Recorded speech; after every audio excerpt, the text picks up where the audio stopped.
بسم اللہ الرحمن الرحیم۔ عزیز بہنوں، بھائیوں، دوستوں، السلام علیکم ورحمۃ اللہ وبرکاتہ۔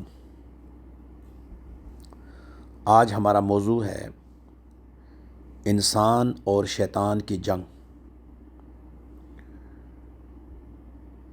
اور اس جنگ میں آخر فتح کس کی ہوگی،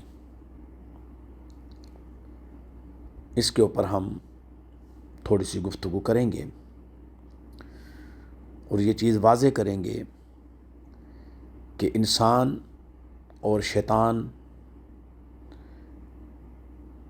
کب سے آپس میں دست و گریباں ہے اور کب تک یہ رہے گا، اور پھر اس میں ان دونوں میں سے جیت کس کی ہے۔ یہ بات تو بڑی واضح ہے کہ انسان اور شیطان ازل سے آج تک ایک دوسرے کا دشمن بھی ہے اور ایک دوسرے سے لڑ بھی رہا ہے، ایک دوسرے سے جنگ کر رہا ہے، اور آج سے قیامت تک، یعنی ماضی سے حال آج کا دن، حال سے مستقبل قیامت تک انسان اور شیطان کی جنگ مسلسل جاری ہے، جاری رہے گی۔ یہ بات بھی واضح رہے کہ شیطان کی تخلیق آگ سے ہے اور انسان کی تخلیق مٹی سے ہے۔ یہ بھی بات واضح رہے کہ انسان کا امتحان ہے، اور ابلیس کا جو پہلا جرم ہے وہ تکبر ہے اور حسد ہے۔ اور یہ چیز بھی واضح رہے کہ شیطان کے کچھ ہتھیار ہیں جن سے وہ برسر پیکار ہے، وسوسے کی شکل میں، خواہشات کی شکل میں، غرور کی شکل میں، غفلت کی شکل میں، دنیا کی محبت کی شکل میں، شہوت کی شکل میں، جبکہ انسان کے پاس بھی کچھ ہتھیار ہیں جس نے شیطان کے ان وار کو روکنا ہے یا اس کا خاتمہ کرنا ہے۔ اور انسان کے ہتھیار کیا ہیں؟ ایمان، بہترین ہتھیار، تقوی، اس سے بھی اعلیٰ ہتھیار، ذکر اللہ، اپنے آپ کو مسلسل اس میں ڈھال دینا، نماز، استقامت اور مسلسل پڑھنا، قرآن کریم کی تلاوت اور اس کے اوپر غور و فکر کرنا، دعائیں کرنا، اور مسلسل توبہ کرتے رہنا۔ یہ وہ چیزیں ہیں جو کہ انسان کو شیطان کے ساتھ مقابل میں رکھتی ہیں، اور ان چیزوں کے ذریعے انسان شیطان پر حاوی ہو جاتا ہے۔ جدید دور میں شیطان کے جو مختلف ہتھیار ہیں، سب سے بڑا ہتھیار سوشل میڈیا، فحاشی اور عریانی، سود اور سودی کاروبار، الحاد، منشیات، جھوٹا پروپیگنڈا اور مصنوعی طریقے سے پروپیگنڈے پھیلانا، یہ موجودہ دور کے شیطانی ہتھیار ہیں۔ لیکن یہ یاد رکھیں، آدم علیہ السلام نے توبہ کر کے کامیابی حاصل کی، اور ابلیس تکبر کی وجہ سے راندہ درگاہ ہوا۔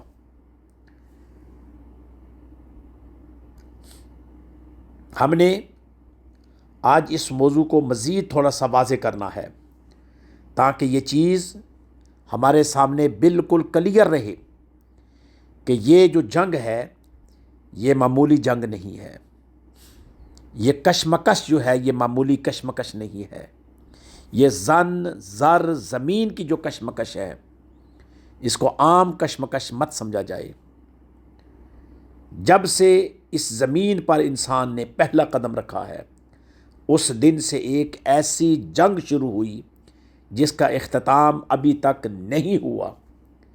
یہ جنگ نہ کسی سرحد پر لڑی جا رہی ہے، نہ اس میں ٹینک اور میزائل استعمال ہوتے ہیں، نہ اس کی کوئی جنگ بندی ہوتی ہے۔ یہ جنگ ہر انسان کے دل، دماغ، ایمان اور کردار کے اندر جاری ہے۔ ایک طرف انسان ہے جسے اللہ کریم نے اپنی بہترین مخلوق بنایا، اور دوسری طرف شیطان ہے جس نے تکبر کی بنیاد پر اللہ کے حکم سے انکار کیا اور اعلان کر دیا کہ وہ قیامت تک انسان کو گمراہ کرتا رہے گا۔ قرآن مجید اس جنگ کو محض ایک قصہ نہیں بلکہ پوری انسانی تاریخ کی حقیقت قرار دیتا ہے۔ قرآن مجید میں سورہ فاطر آیت نمبر 6 میں آتا ہے، بے شک شیطان تمہارا کھلا دشمن ہے، لہٰذا تم بھی اسے اپنا دشمن ہی سمجھو۔ یہ قرآن کریم کا اعلان ہے کہ شیطان ہمارا سب سے پرانا، سب سے خطرناک اور سب سے مستقل دشمن ہے۔ افسوس یہ ہے کہ انسان اپنی دنیاوی دشمنوں سے تو بچنے کی کوشش کرتا ہے، لیکن اس دشمن سے غافل رہتا ہے جو دن رات اس کے ساتھ لگا ہوا ہے۔ اس جنگ کا آغاز اس وقت ہوا جب اللہ کریم نے حضرت آدم علیہ السلام کو پیدا فرمایا۔ آدم علیہ السلام مٹی سے پیدا کیے گئے جبکہ ابلیس آگ سے پیدا ہوا تھا۔ اللہ رب العزت نے تمام فرشتوں کو آدم علیہ السلام کے سامنے سجدہ کرنے کا حکم دیا۔ سب نے سجدہ کیا مگر شیطان، ابلیس لعین نے انکار کر دیا۔ اس نے کہا، جس کا ذکر سورہ الاعراف آیت نمبر 12 اور سورہ صاد آیت نمبر 76 میں ہے، کہتا ہے کہ میں اس سے بہتر ہوں، تو نے مجھے آگ سے پیدا کیا اور اسے مٹی سے پیدا کیا ہے۔ یعنی وہ جملہ میں کبھی کبھی رپیٹ کرتا ہوں، وہ کہتا ہے انا خیر من، انا خیر من، میں اس سے بہتر ہوں، خلقتنی من نار و خلقتہ من طین۔ آپ کبھی اس جملے کو ذہن میں رکھیے گا، یہ جملہ کبھی کبھی آپ کو انسانوں کی زبانوں سے بھی نکلتا ہوا نظر آئے گا۔ جن انسانوں کی زبانوں سے یہ جملے نکلتے ہوئے نظر آئیں گے، سمجھ لیں کہ ان کے دماغوں پر شیطان سوار ہوتا ہے۔ یہ تاریخ کا پہلا تکبر تھا، پہلا حسد تھا، پہلا نسلی غرور تھا اور پہلی نافرمانی تھی۔ یہی وہ لمحہ ہے جب شیطان ہمیشہ کے لیے اللہ رب العزت کی رحمت سے محروم ہو گیا۔ اللہ رب العزت نے اسے مردود قرار دیا، لیکن ابلیس نے مہلت مانگی، جس کا ذکر سورۃ الحجر آیت نمبر 36 سے 38 میں ہے۔ ابلیس نے کہا کہ اے اللہ مجھے قیامت تک مہلت دے۔ آج کبھی کبھی آپ یہ جملے اکثر یوٹیوب پر لوگوں سے سنتے ہیں کہ ٹائم قیامت تک کا ہے۔ یہ جملہ سب سے پہلے اگر کسی نے اللہ کی بارگاہ میں استعمال کیا تھا، وہ یہی تھا کہ قیامت تک کے لیے مجھے مہلت دو۔ پھر اس نے اعلان جنگ کرتے ہوئے کہا، میں ضرور تیرے سیدھے راستے پر بیٹھوں گا، پھر ان کو آگے سے، پیچھے سے، دائیں سے اور بائیں سے ان پر حملہ کروں گا، اور تو اکثر لوگوں کو شکر گزار نہیں پائے گا۔ اس کا ذکر بھی سورہ اعراف آیت نمبر 16 اور 17 میں ہے۔ سن لیجئے، یہ شیطان کی پوری حکمت عملی ہے۔ وہ انسان کو گناہ پر مجبور نہیں کرتا بلکہ اس کے دل میں وسوسہ ڈالتا ہے، برائی کو خوبصورت بنا کر پیش کرتا ہے، گناہ کو معمولی دکھاتا ہے، نیکی کو مشکل بنا دیتا ہے، اور انسان کو یہ یقین دلا دیتا ہے کہ ابھی بہت باقی وقت ہے۔ اس لیے اللہ رب العزت نے فرمایا، جس کا ذکر سورۃ البقرہ آیت نمبر 168 میں ہے، بے شک شیطان تمہارے لیے کھلا دشمن ہے۔ کھلے دشمن کا مطلب کیا ہوتا ہے؟ کہ وہ چھپ کر وار نہیں کر رہا بلکہ وہ ظاہر تمہارے لیے ہر طریقے سے تم پر وار کر کے تمہیں بہکانے کی کوشش کر رہا ہے۔ شیطان کے پاس نہ تو تلوار ہے، نہ بندوق ہے، نہ کوئی فوج ہے، اس کا سب سے بڑا ہتھیار صرف اور صرف وسوسہ ہے۔ اس لیے قرآن کریم کی آخری صورت میں ہمیں سکھایا گیا، سورۃ الناس آیت نمبر 4 اور 5 میں، کہ وسوسہ ڈالنے والے، پیچھے ہٹ جانے والے کے شر سے پناہ مانگو جو لوگوں کے دلوں میں وسوسہ ڈالتا ہے۔ شیطان انسان پر کب غالب ہوتا ہے؟ جب انسان اللہ کو بھول جاتا ہے، جب نماز چھوڑ دیتا ہے، جب قرآن سے دور ہو جاتا ہے، جب خواہشات کو اپنا معبود بنا لیتا ہے، جب تکبر، حسد، غصہ، لالچ اور شہرت کو اپنی زندگی کا رہنما بنا لیتا ہے۔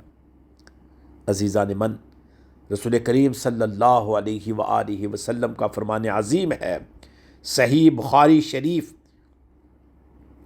حدیث نمبر 3281 اور مسلم شریف حدیث نمبر 2175 میں آقا علیہ الصلوۃ والسلام کا یہ فرمان عظیم ہے کہ شیطان انسان میں خون کی طرح دوڑتا ہے۔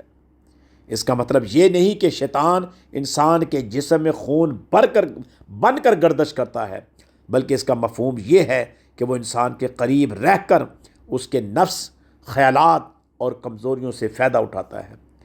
لیکن کیا شیطان ناقابل شکست ہے؟ کیا شیطان کو ہم گرا نہیں سکتے؟ کیا شیطان کو ہم شکست نہیں دے سکتے؟ ہرگز نہیں، بلکہ اللہ جل مجدہ کا فرمان عظیم ہے، سورۃ الحجر آیت نمبر 42 اور سورۃ بنی اسرائیل آیت نمبر 65 میں، بے شک میرے بندوں پر تیرا کوئی زور نہیں چلے گا۔ یہ اللہ رب العزت خود فرماتے ہیں۔ یعنی جو اللہ سے تعلق مضبوط کر لے، شیطان اس پر غلبہ حاصل نہیں کر سکتا۔ عزیزان من، آج اگر ہم اپنے معاشرے کو دیکھیں تو محسوس ہوتا ہے کہ شیطان نے اپنے ہتھیار بدل لیے ہیں، لیکن مقصد وہی ہے۔ پہلے بتوں کے ذریعے گمراہ کرتا تھا، آج مختلف قسم کی سکرینوں کے ذریعے گمراہ کر رہا ہے۔ پہلے شراب خانوں میں بلاتا تھا، آج موبائل فون کے ذریعے ہر گھر میں داخل ہو چکا ہے۔ پہلے فحاشی بازاروں تک محدود تھی، آج ہر جیب میں موجود ہے۔ پہلے جھوٹ زبان سے پھیلتا تھا، آج چند سیکنڈ میں پوری دنیا میں عام سے بندہ لے کر معزز ترین لوگ بھی جھوٹ بولنے سے نہیں بچتے، بلکہ جھوٹ پھیلانے کے لیے اسپیشل طور پر سورس استعمال کرتے ہیں۔ پہلے سود بازاروں میں تھا، آج معاشی نظام کا حصہ بن چکا ہے، ضرورت بن چکا ہے، اور مختلف ٹیکسز کے ذریعے قوم کو نچوڑا جا رہا ہے، افراد کو نچوڑا جا رہا ہے، ملی حمیت کو تباہی کے دہانے پر کھڑا کیا جا رہا ہے۔ پہلے الہاد کتابوں میں تھا، آج سوشل میڈیا کی چھوٹی چھوٹی چند سیکنڈ کی ویڈیوز کے ذریعے نوجوانوں کے ذہنوں کو پراگندہ کیا جا رہا ہے، خراب کیا جا رہا ہے، وسوسوں اور شکوک و شبہات میں ڈالا جا رہا ہے۔ لیکن ایک چیز نہیں بدلی، اور وہ کیا ہے؟ شیطان آج بھی صرف دعوت دیتا ہے، مجبور نہیں کرتا۔ وہ آپ کو صرف اشارہ کرتا ہے، آگے چلنا آپ کا کام ہوتا ہے۔ اس لیے قیامت کے دن اللہ جل مجدہ فرماتے ہیں کہ جب شیطان کو بلایا جائے گا تو وہ کہے گا، جس کا ذکر سورہ ابراہیم آیت نمبر 22 میں آتا ہے، میں نے تم پر کوئی زور نہیں چلایا تھا، میں نے صرف تمہیں بلایا تھا اور تم نے میری اطاعت کر لی، میری بات کو مان لیا، میری تابعداری کر لی۔ اس ایک آیت نے انسان کو پوری ذمہ داری واضح کر دی کہ انسان اپنے گناہوں کا الزام شیطان پر نہیں ڈال سکے گا۔ پھر سوال پیدا ہوتا ہے کہ اس جنگ میں آخر جیتے گا کون؟ جو اپنے نفس پر قابو پالے، جو اللہ کی طرف رجوع کرے، جو گرنے کے بعد دوبارہ اٹھ جائے۔ حضرت آدم علیہ السلام سے بھی شیطان نے ان کو پھسلایا، لیکن انہوں نے فوراً توبہ کر لی۔ اللہ کریم فرماتا ہے سورۃ البقرہ آیت نمبر 37 میں، پھر آدم نے اپنے رب سے چند کلمات سیکھ لیے، پس اللہ نے ان کی توبہ کو قبول فرما لیا۔ ادھر ابلیس نے معافی مانگنے کی بجائے تکبر کو اختیار کیا، اس لیے ہمیشہ کے لیے نامراد ہو گیا، مردود ہو گیا، رجیم بن گیا۔ یہی انسان اور شیطان کا سب سے بڑا فرق ہے۔ مومن گرتا ہے مگر توبہ کر لیتا ہے، شیطان گرتا ہے مگر تکبر نہیں چھوڑتا۔